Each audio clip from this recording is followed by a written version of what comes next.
Vamos começar?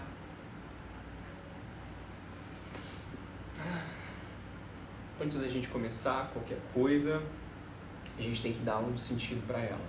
A gente tem que transformar ela em algo palpável. E até mesmo uma aula, quando é direcionada ao sagrado, nós temos que sacramentar. Temos que transformar em algo maior. Elevar o nosso estado para aquela informação que vai vir. E a gente pode fazer isso de várias formas. A gente pode fazer isso com uma reza, uma oração, uma meditação. Eu poderia só fechar os meus olhos, abrir os meus braços, colocar eles em cima da minha perna, respirar fundo, segurar e soltar. Buscar qualquer forma de me conectar com o que para mim faz sentido. Se para você é Cristo, Shiva, Ganesha, Maomé, Moisés, qualquer referência histórica, ficcional, que te eleve, te coloque numa posição onde você se sinta mais tranquilo, mais leve, numa posição elevada, onde você consegue elevar a sua consciência. Consegue parar de escutar os barulhos lá de fora, os ruídos da casa. Consegue parar de pensar nas situações que você tem que fazer, nas que você já fez, nas que você está fazendo. Tudo some. É um completo vazio. E quando a gente está nesse vazio, a gente pode escolher o que a gente quer preencher nesse vazio. A forma que eu vou transformar esse ambiente em algo sagrado vai ser fazendo uma oração, uma prece, uma reza, uma devoção, um louvor, um pedido, o nome que você queira chamar. Eu, quando comecei a estudar um pouco mais sobre a espiritualidade, a conhecer um pouco mais esse lado espiritual, coisa que desde da minha infância eu era inserido, mas eu nunca consegui reconhecer aquilo como algo vivo dentro de mim. Quando eu comecei a descobrir esse mundo, comecei a ter diversas intuições de coisas a se fazer. Sempre fui uma pessoa que gostou muito de construir, fazer coisas manuais. E a primeira coisa que eu fiz, espiritual, foi ir numa lojinha católica e ver a imagem de um anjinho em cristal. Era uma pedra, parecia um cristal ou um mármore, algo assim. Ela parecia ser um pouco escura, não me recordo muito da cor ao certo, mas era um anjinho. E eu não tinha dinheiro para comprar aquele anjinho, mas eu sabia que eu poderia ter algo como aquele anjinho, igualzinho ele, com os recursos que eu tinha. Então eu tirei fotos de cima, de lado, de baixo daquele anjinho, fotografei ele inteiro e decidi que eu ia construir aquele anjo da guarda para ser meu, para estar comigo. E é aí que eu fiz esse anjinho de guarda. Entalhei numa madeira, né? Peguei um bloco grosso de madeira e comecei a entalhar com uma faca. Tenho até essa faca aí, era um facão, ele tá todo trincado, todo quebrado, mas porque eu fazia vários cortes, ranhuras para transformar nesse anjinho de guarda. E ele é muito importante para mim. Eu rezo nele, eu me comunico com ele, ele me escuta, me guarda, me protege. Isso aqui, de madeira. E para transformar esse ambiente em sagrado, vamos colocar esse anjinho de guarda aqui na terra, no elemento terra, mãe criadora. E vamos acender uma vela. E o ato de acender uma vela também tem infinitos significados. Mas aqui eu quero criar luz, o propósito mesmo dela. Quero criar luz e um ponto onde meu anjo de guarda se canalize, se concentre. Essa é a base filosófica de uma espiritualidade viva. Você não precisa saber se isso é certo ou errado em alguma doutrina, em algum direcionamento. Não me importa, o que me importa é no que eu acredito. E eu acredito que eu acender essa vela na frente do meu anjinho de guarda faz eu sentir essa presença protetora que me guarda, protege as minhas palavras, me dá discernimento, e é o que eu busco. E junto disso, junto da acender essa vela, eu vou colocar uma intenção nela, vou atribuir algo mais a esse brilho, que é essa aula, que é essa introdução, que é esses caminhos dentro do culto de Umbanda. Uma Umbanda não tradicional, não Umbanda branca, nem umbranca, nem Umbanda homolocô, nem qualquer outro tipo de vertente, Umbanda kardecista, Umbandomblé, nada dessas coisas, a Umbanda. E hoje eu vou falar um pouquinho sobre o que é isso, a Umbanda. Que pra mim, quando eu tive o primeiro contato, minha mente explodiu. Fez eu entender e trazer significado para o meu dia a dia, para minha vida, para diálogos básicos com pessoas. Aí eu observar todo o meu ambiente e sentir que o ambiente é vivo e se comunica comigo. Então vamos lá? Começar? Fósforo. Acende a vela. Vela acesa. A chama já ilumina meu anjo de guarda. Ele aqui já se faz presente. Fecho os meus olhos e convido a você também a trazer essa mesma proteção, esse mesmo sentimento de tranquilidade para o seu ambiente de estudo.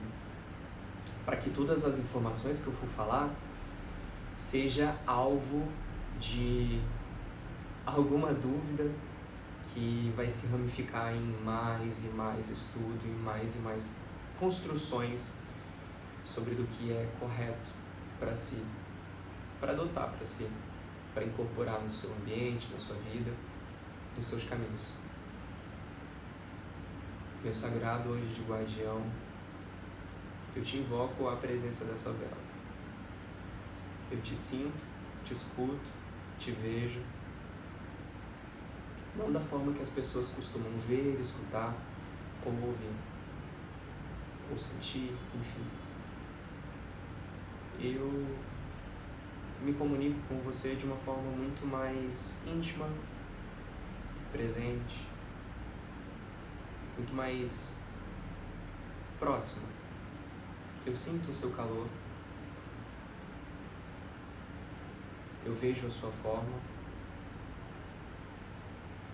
eu digo o seu nome, meu sagrado anjo guardião. E a ti aqui, quando se faz presente, agradeço, acalenta minha alma, traz tranquilidade. E assim me torno mais feliz, mais sereno, mais responsável.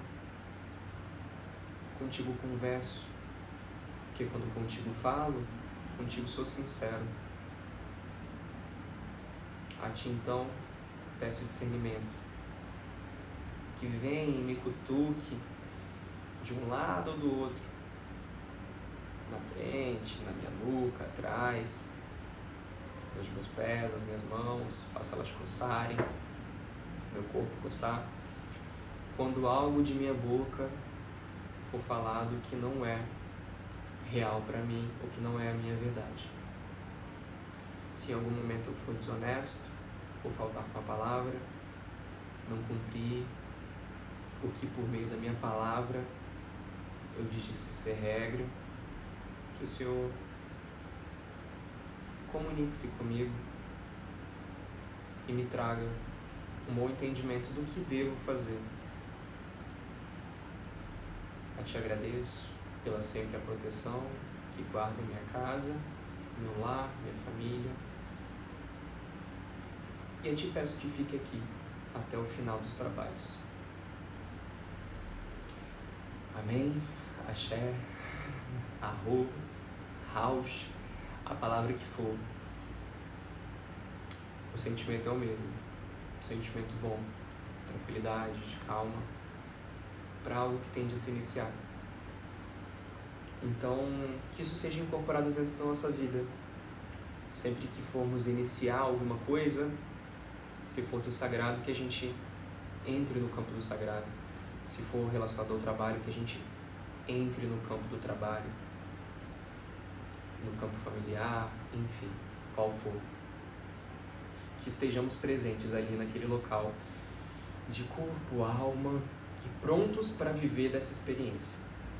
Eu estou pronto para viver da experiência de ensinar e falar tudo o que eu sei. O propósito disso tudo aqui é um apenas. É trazer para pessoas que ainda não se sentem assim o sentimento que eu tenho. De que sou mestre das minhas ações, sou mestre dos meus pensamentos, sou mestre dos meus caminhos. Eu me comando, eu dirijo a mim o que quero sentir ou deixar de sentir. Eu preciso de mestres, mas eu sou o meu mestre. Eu preciso de professores, mas não aqueles que só me ensinem para transmitir informação. Não. Eu preciso de professores que me mostrem como é senti-los, como é viver como eles vivem. E assim eu me engrandeço mais. A minha consciência, a minha verdade, as minhas crenças.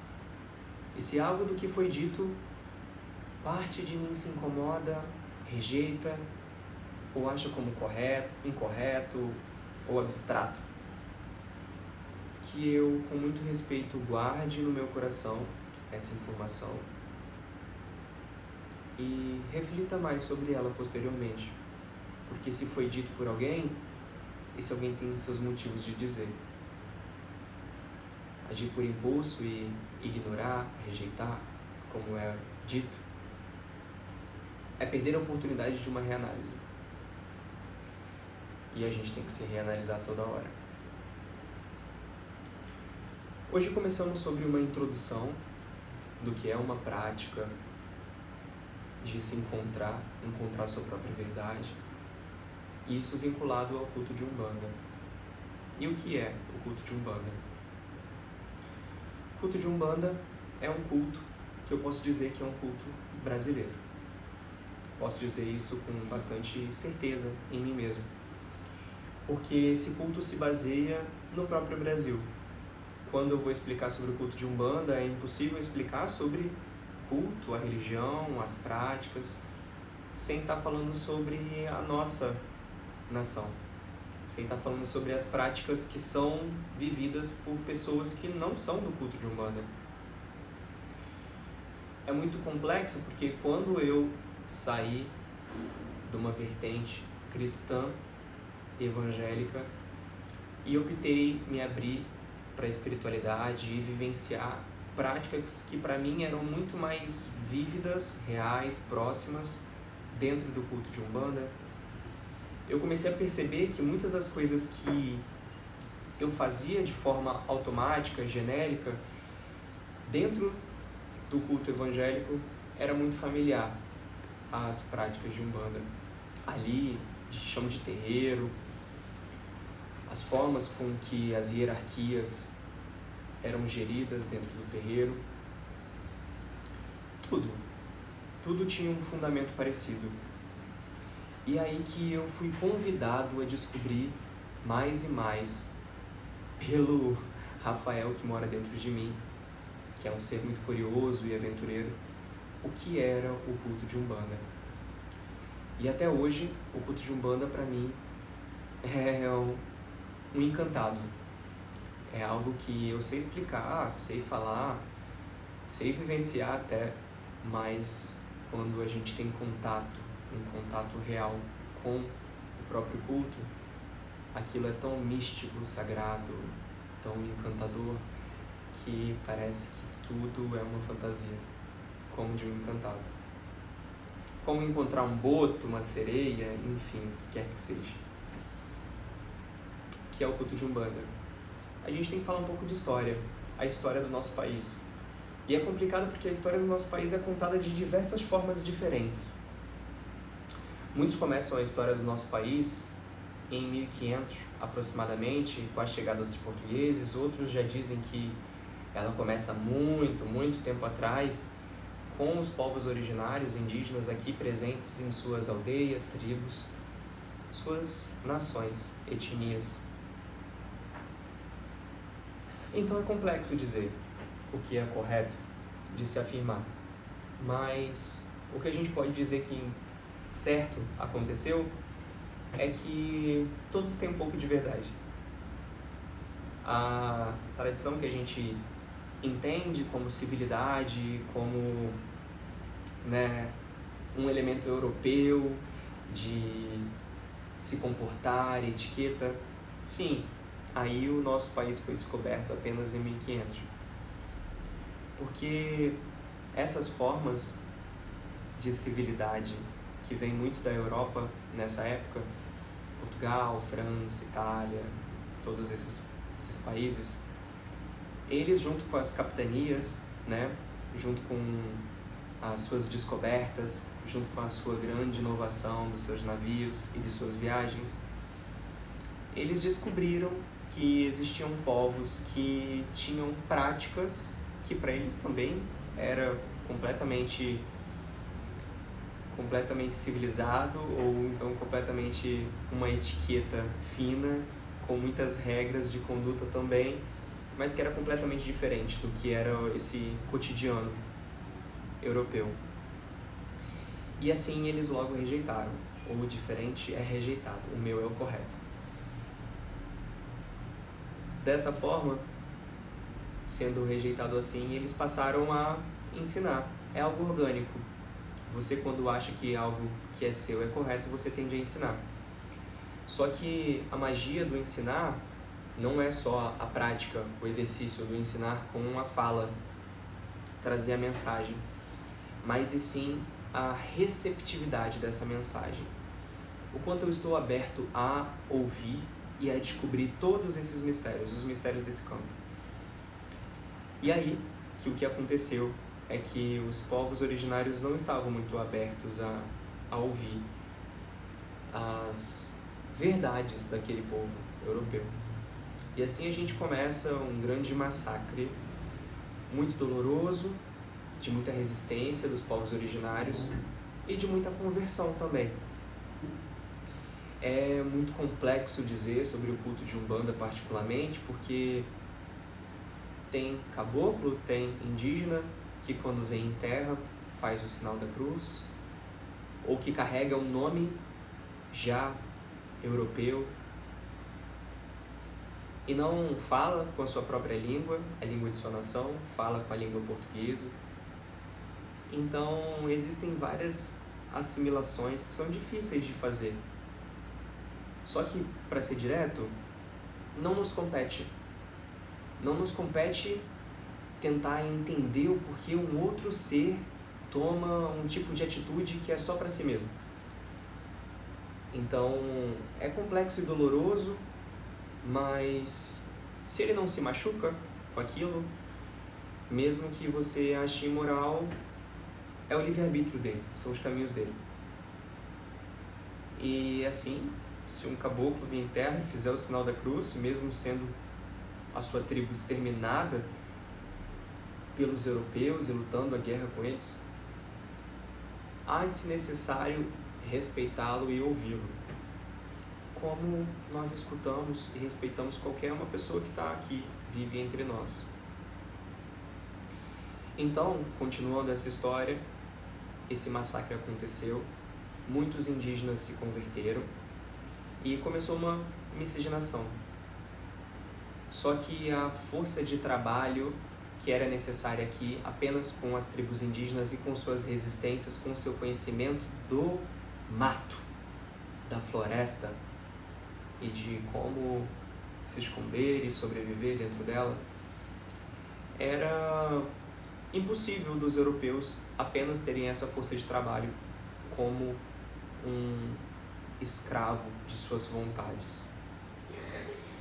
E aí que, na época, algo que acontecia com completa frequência, dentro da África, fora da África, África como um continente, era tribos, povos, etnias, tal como as dos indígenas, só que de um outro bioma, de uma outra natureza, de uma outra cultura, que aí já a gente traz a cultura africana.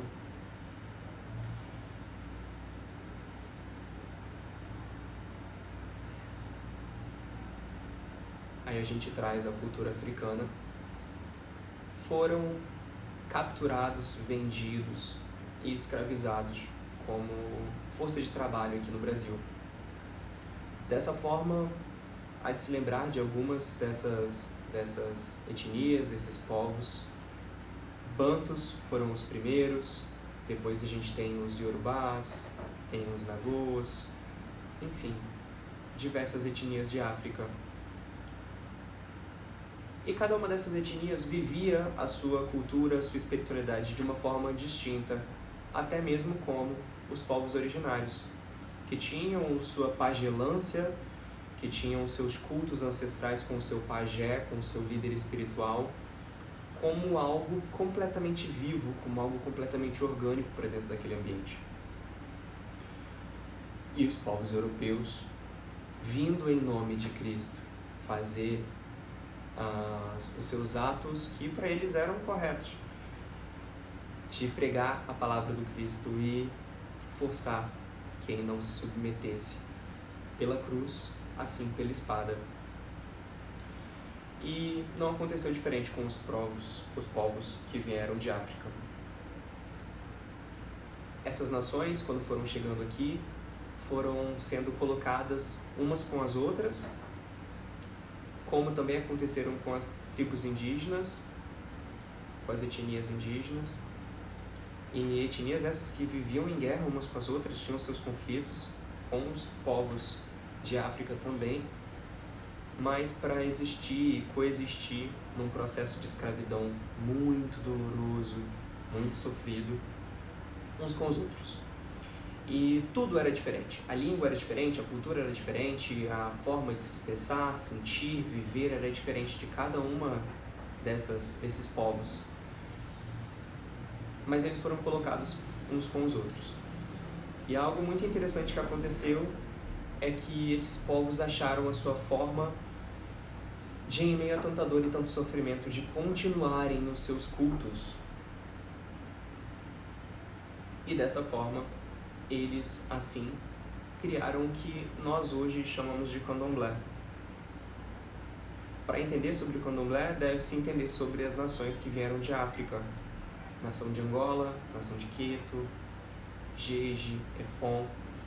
Todas essas nações de candomblé são distintas umas das outras em suas características. Angola cultua Inquice, que em sua natureza é uma força primordial apenas, não um ser humano divinizado como o culto de Orixá, não um ancestral vivo como o culto de Voodoos, também de outras nações de candomblé. Então é um misticismo próprio, uma cultura própria, uma religiosidade própria, individual em cada sua particularidade, como também o culto de Umbanda. Mas o culto de Umbanda tem algo de gracioso, que é honrar cada uma dessas passagens pelo Brasil. E elas não acabam aí. A nossa história, a história do nosso país, continua evoluindo depois de 1500, com também muita dor, com também muito sofrimento, com também muitos processos que precisaram dos povos se unirem, mesmo se eles não se entendessem de alguma forma, para juntos lutarem por liberdade, juntos lutarem pela sua própria verdade, para manter a sua consciência tranquila de que o que eles estavam fazendo não era errado. Então, quando a gente vai ver, para principalmente esses povos originários, tanto os indígenas, os povos indígenas, quanto os povos que vieram de África, eles carregam uma natureza de lutar, pela liberdade, porque isso desde sempre na nossa nação foi tirado deles. Então essa luta de resistência é honrada e respeitada dentro do culto de Umbanda.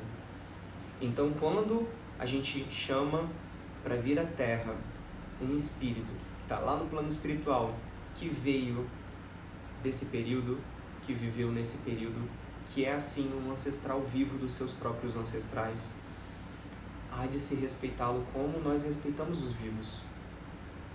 Então quando nós chamamos a casa a presença de um preto velho, de um caboclo, há de se respeitá-lo como um ser humano vivo, porque a presença daquele espírito ali, num processo de incorporação, ele vem significar e trazer o significado da sua própria ancestralidade, de quem viveu, de quem vive e de quem você é.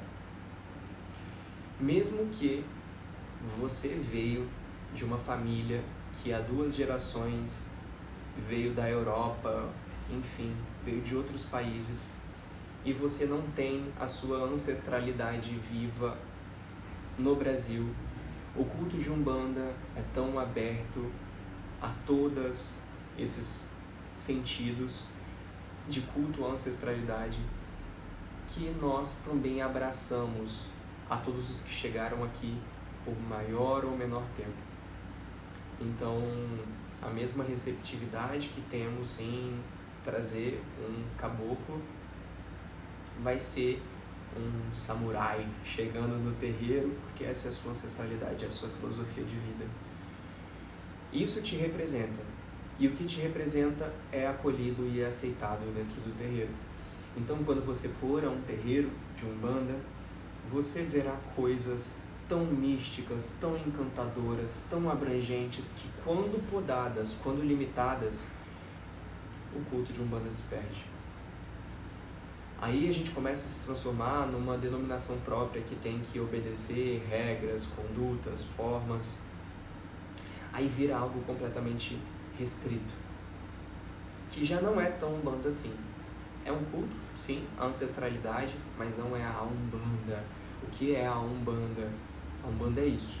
A Umbanda é você, como médium, incorporar um caboclo que teve o seu contato tão íntimo, tão próximo com a jiboia, com esse animal, enquanto em vida, que fez como os orientais fazem na sua arte milenar de luta, o Kung Fu, de observar o animal, entender como ele age e introduzir esses aspectos como algo vivo em seu corpo, que quando você incorpora, entra no seu processo de transe desse caboclo, você se torna aquela jiboia. Você rasteja pelo chão do terreiro como sendo aquela cobra, porque de fato você é. Porque de fato hoje você é o que os seus ancestrais foram e os ancestrais deles também. Então a presença daquele caboclo próximas a você te traz sentimentos, te traz aspectos para a sua realidade tão claros e próximos aos que ele tem, as verdades dele, que esse processo de aceitação faz com que coisas fantásticas aconteçam com você. Não só fisicamente, mas como de forma interna, de forma mental, um desenvolvimento mental e também um desenvolvimento espiritual. De entender o que a referência daquela entidade próxima a você, ali, incorporada a você, naquele processo de transe, tem a te engrandecer, tem a trazer conhecimento, tem a trazer informação. O culto de Umbanda não é um culto de incorporações e louvores, não é só. O culto de Umbanda ele carrega uma característica dessas entidades, desses ancestrais, trazerem algo a não ser só a sua graça, a sua presença, a sua festa, que também é informação, ensinamento. É muito precioso nós, quando estamos andando na rua ou dentro do nosso cotidiano e vemos um mais velho, uma pessoa mais idosa, trazendo alguma informação que você completamente desconhecia. Isso acontece por quê? Porque esse tempo, essa bagagem, essa história que ele carrega, ela faz com que você absorva questões para o seu interno que você não teve a oportunidade de vivenciar. E agora imagina isso em algo completamente passado, como um indígena em 1500, ou até antes disso, ou então como um escravizado que ainda carrega suas memórias de África, ou então as memórias do culto de capoeira, que viveu, vivenciou das lutas, dos embates. Tudo isso vem para o seu corpo. Quando eu entro dentro da forma que os pretos velhos se expressam, me dá vontade de dançar. Surge um som na minha cabeça. Tum dum dum, tum dum dum. E aquilo movimenta o meu corpo. Não faz parte de mim, mas me representa. E aquilo se expressa. Aquela verdade se expressa por mim. A verdade que carrega desses ancestrais. Dessa forma é o que se caracteriza o culto de Umbanda. Só que o culto de Umbanda não é caboclo, preto velho, que é caboclo é como nós chamamos os nossos ancestrais indígenas, povos originários indígenas. Pretos velhos é como nós chamamos os negros escravizados ou os negros que vieram desse processo de escravatura de África para cá, e aqueles que nasceram depois deles, que viveram aqui no nosso país enquanto esse processo era vivo.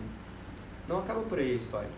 A história ela também entra em vários outros povos, nações, que são completamente discutíveis.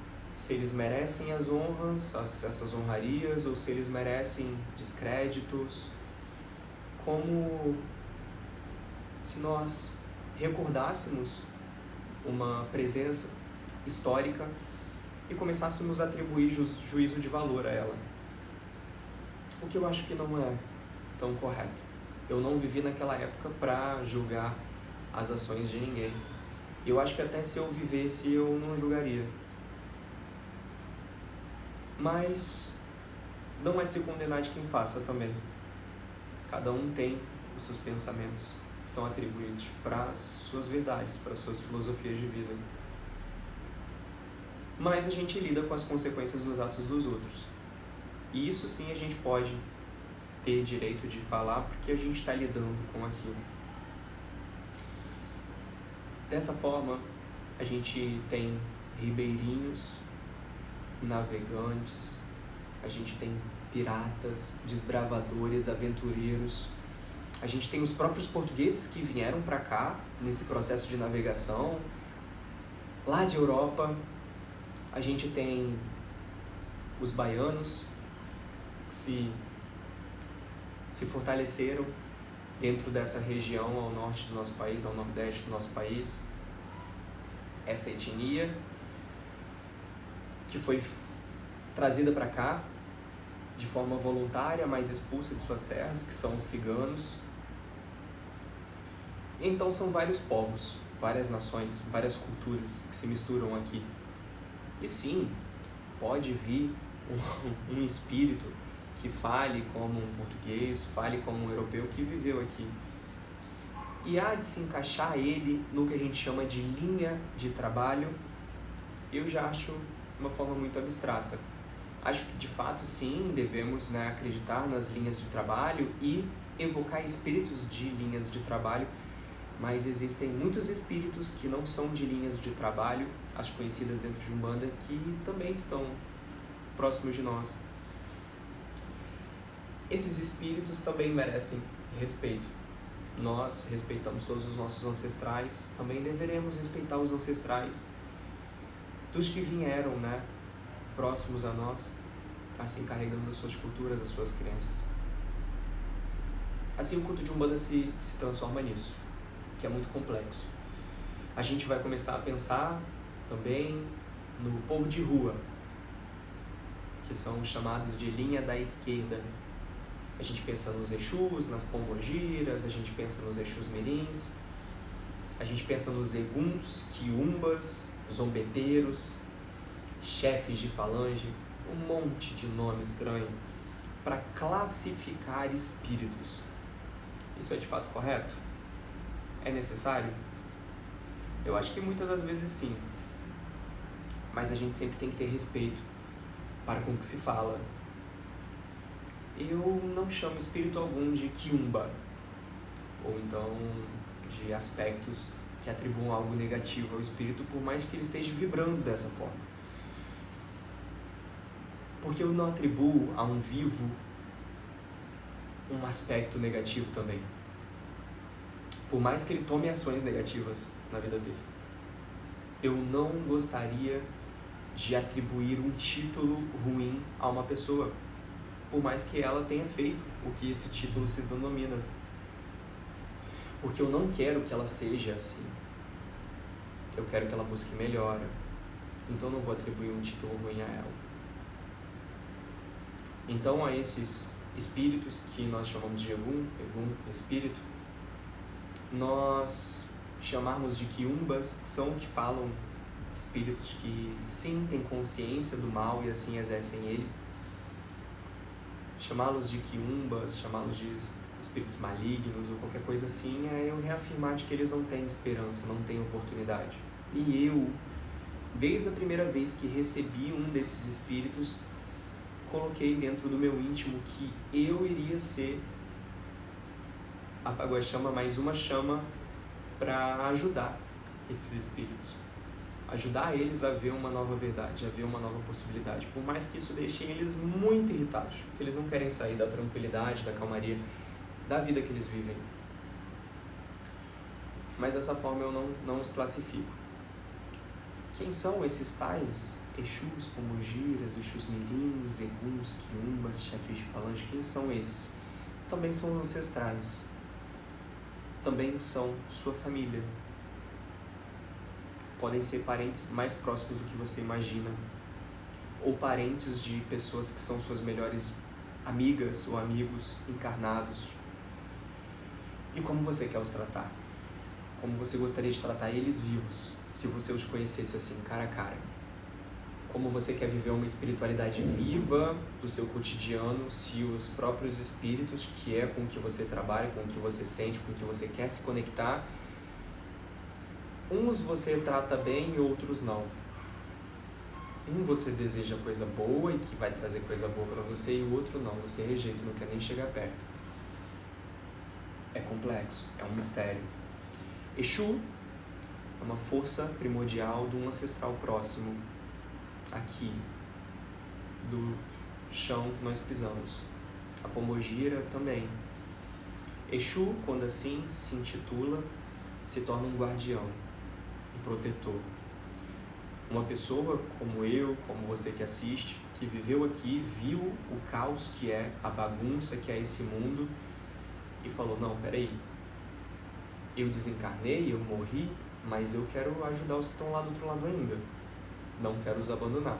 Quero trazer orientações claras, firmes, que vão machucar. Vou ser sincero. E aí isso pode parecer doloroso. Isso pode parecer rude.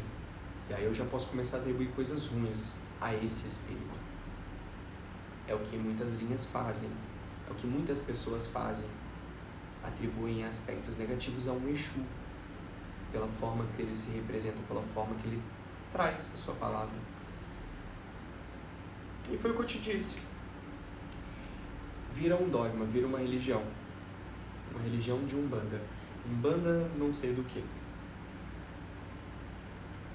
Eu colaboro com isso? Não colaboro com isso. Mas eu também não discrimino quem cultua Umbanda e não cultua a esquerda. Não discrimino, é a forma deles viverem a sua experiência. Mas eu respeito todos os espíritos. Todos eles eu respeito. Dos piores aos melhores. E eu ajo assim porque na vida eu ajo assim. Por que um espírito seria diferente? É complexo, né? Trazer aspectos de um vivo para um morto. Mas o que se distingue de um vivo e de um morto do que só a matéria que nos cobre? Então por que não respeitá-los como eu respeito os vivos? Dessa forma, elaborando mais sobre o culto de Umbanda, que a gente entende que a linha da direita são esses espíritos, os caboclos, pretos velhos, marinheiros, ciganos, diversas linhas existem, boiadeiros, linhas essas que carregam a nossa história, a história do nosso país, a história do cangaço, a história da pirataria que também existiu, a pirataria de guerra, de navios tentando acessar os nossos portos para roubar as nossas especiarias, a cana-de-açúcar que o escravo cortava, o pau-brasil que o indígena cortava. Também existiu pirataria aqui.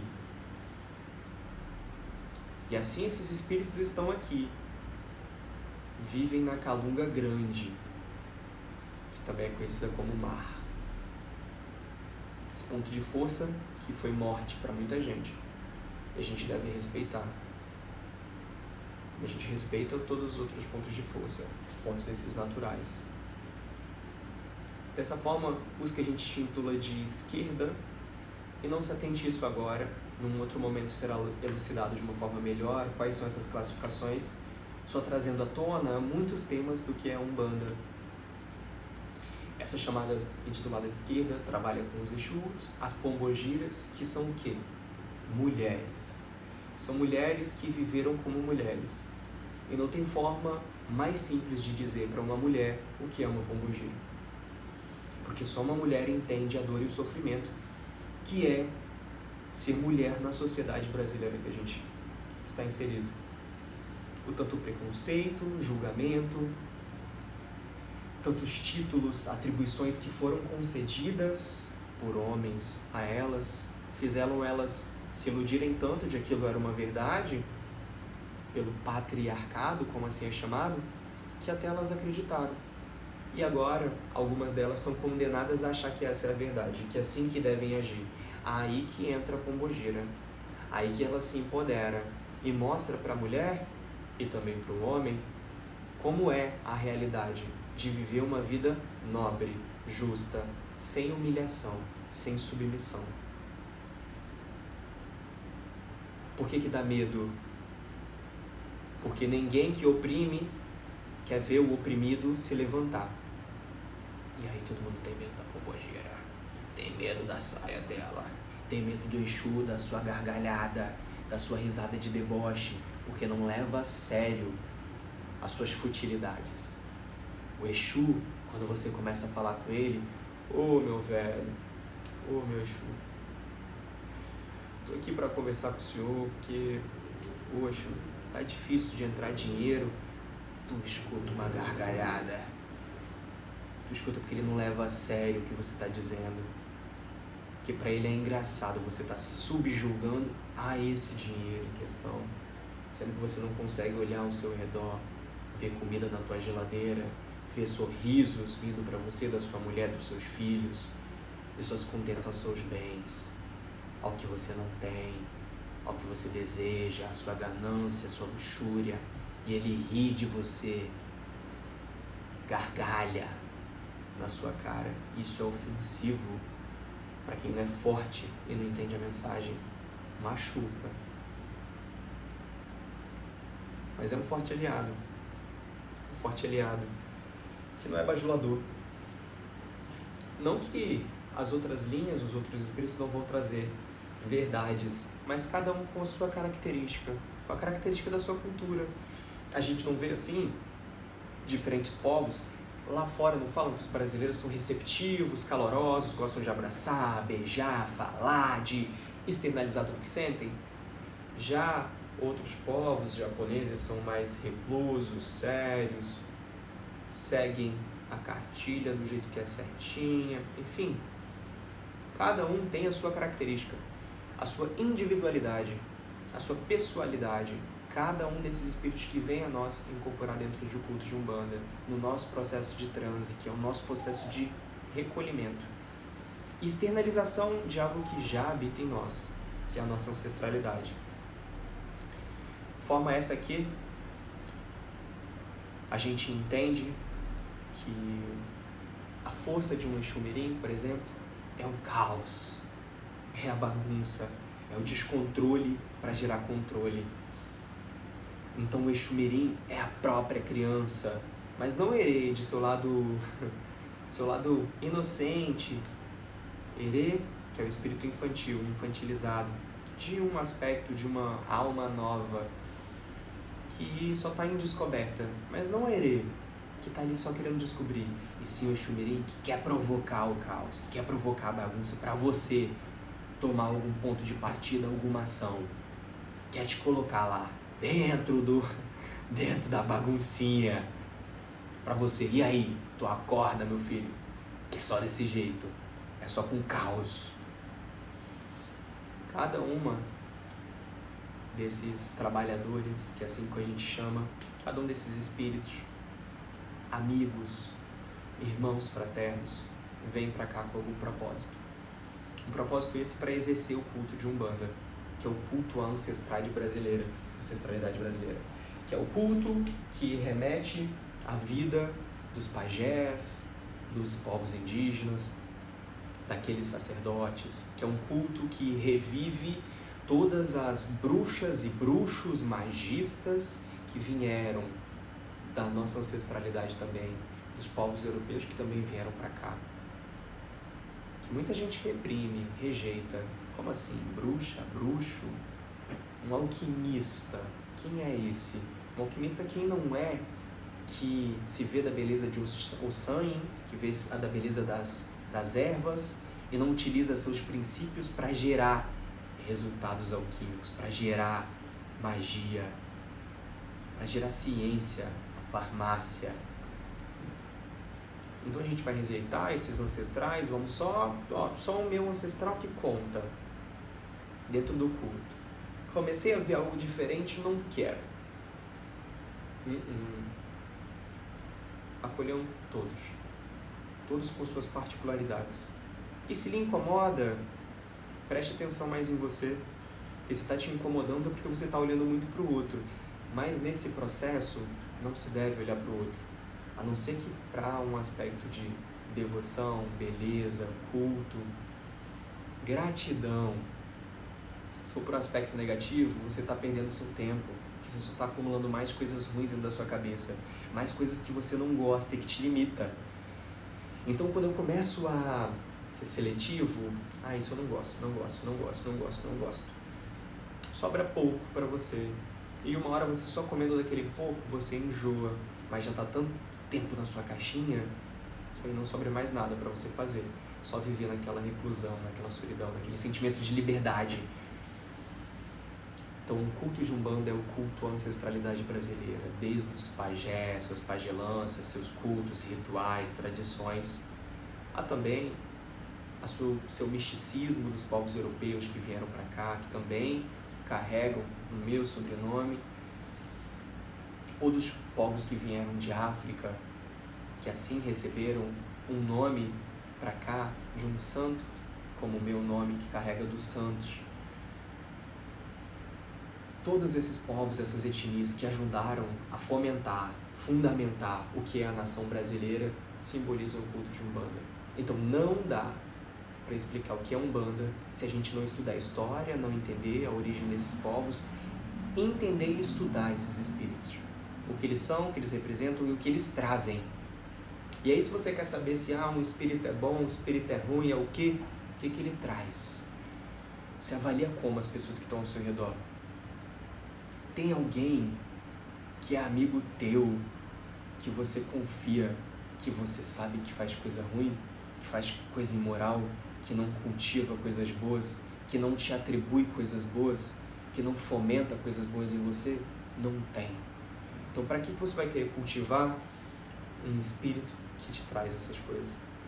Para culpá-lo? Para atribuir isso a ele? Não, eu fumo porque, meu malandro está encostado. Não, ele não precisa disso. Ele não precisa de você. Cada espírito precisa de si mesmo. E cada um tem o seu próprio livre-arbítrio para buscar isso para si. Ele pode sim se utilizar de um recurso junto a você, de forma conectada por um transe, uma incorporação, uma canalização, o que quer que seja, como um elemento para ampliar algo que ele queira fazer, mas não porque ele precisa. Você precisa disso e não reconhece isso a si mesmo. Então, o tema de tudo isso aqui é entender como se tornar mestre de si mesmo. E o primeiro passo é isso: entender quais são suas próprias necessidades, do que eu preciso, o que eu quero. Essa é uma introdução do que é um culto de Umbanda, e é impossível falar sobre o que é Umbanda se a gente não começar a falar sobre história e se desenrolar nesses temas.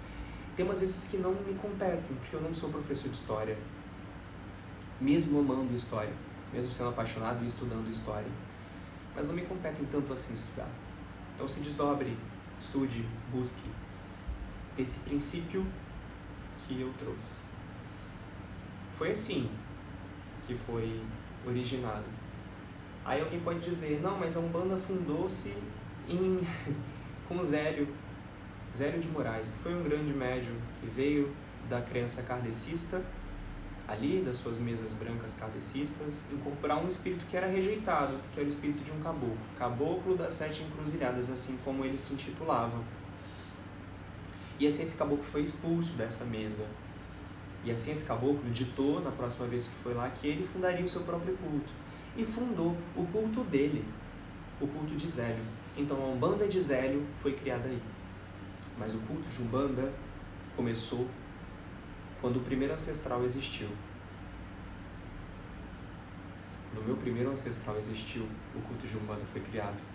Porque o próximo dele o cultuava.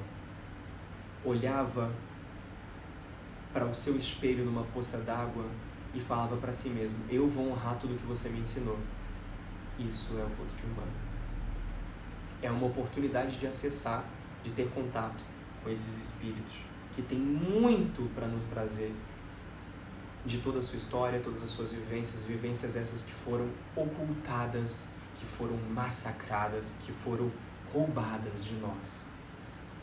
Hoje temos a oportunidade de receber essa presença próxima de nós e usar da nossa palavra para trazer o conhecimento deles, para trazer a magia deles, para trazer toda a sabedoria que eles carregam. Esse é o culto de Umbanda.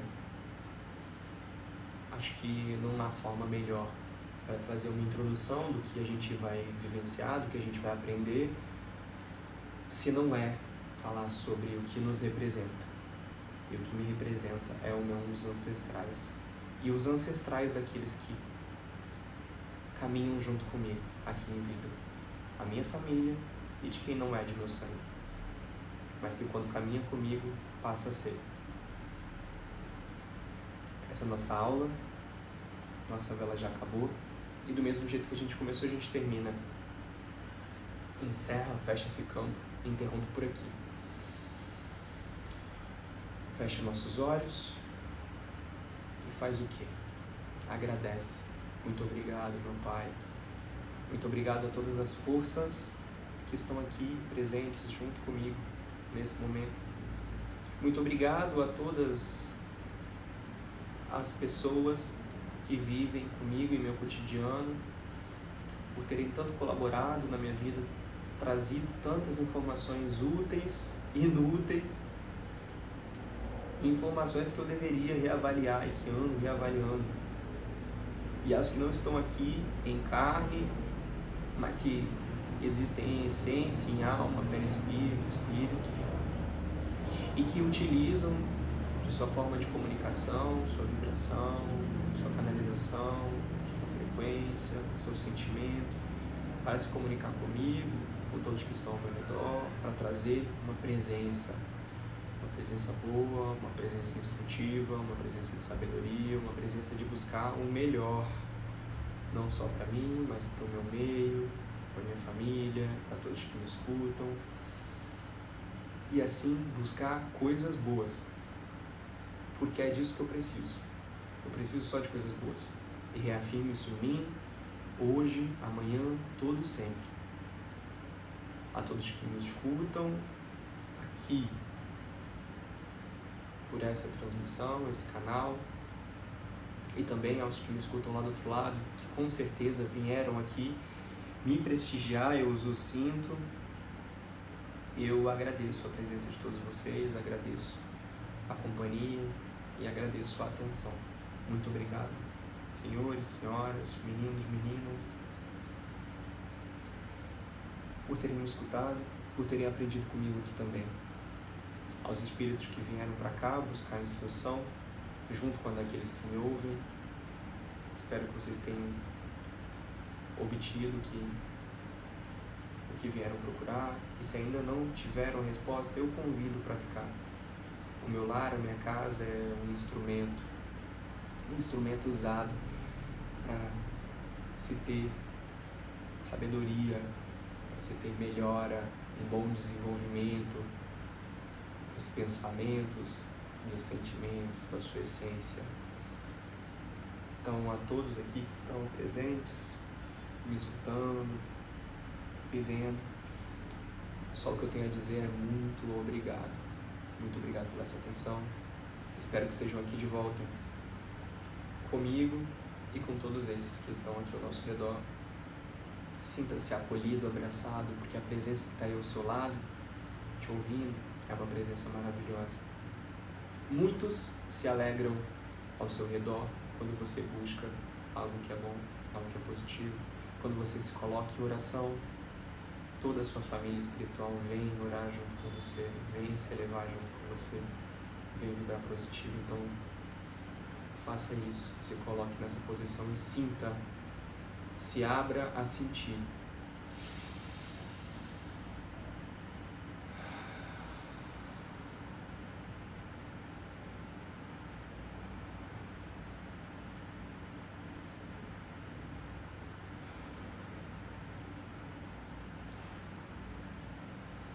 Muito obrigado.